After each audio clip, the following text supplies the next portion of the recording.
వాటి పేర్లు చెప్తేనే వామ్మో అంటున్నారు. ఆర్పింటేనే తలుపులు మూసేస్తున్నారు. గల్లీలకు వచ్చినాయంటేనే అదుర్కుంటున్నారు.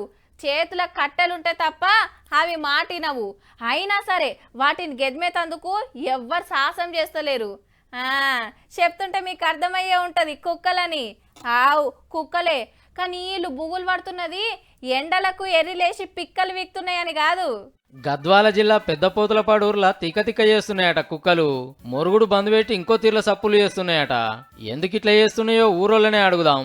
కొన్ని రోజులుగా కుక్కలు దగ్గడము, గొంతు వాపుతో ఆయాసపడడం జరుగుతుంది. కరోనా అని చెప్పి ప్రజలు భయాందోళన చెందుతుంటారు. గదన్నట్టు గల్లీలో తిరిగే కుక్కలన్నీ ఒక్కటే దగ్గుతున్నాయట ఊర్లా. గా వైరస్ ఈటికి గిట్లాంటిందా ఏందని మస్తు బుగులు పడుతున్నారు ఊరోళ్ళు. ముందే ఎండాకాలం ఆయే, ఎర్లేసి మనుషులను కరుస్తుంటాయి. పుసుక్కు నీటికి దొరికితే పిక్కలు పట్టినాయంటే కుక్కల నుంచి గా వైరస్ మాకంటగల్లా అని రంది పడుతున్నారు. పసల డాక్టర్లకు ఫోన్లు కొడితే వచ్చి కుక్కలను పట్టుకొని రక్త పరీక్షలు చేసిండ్రు. వాటన్నిటిని చెక్ చేసి blood samples, nasal swabs collect చేయడం జరిగింది. ఎందుకైనా మంచిదని వీటికి కూడా టెస్టులు చేపిస్తుండ్రు అన్నట్టు. వచ్చిన రిపోర్టును బట్టి కుక్కలకు వైద్యం చేపించే పనులు ఉన్నారట.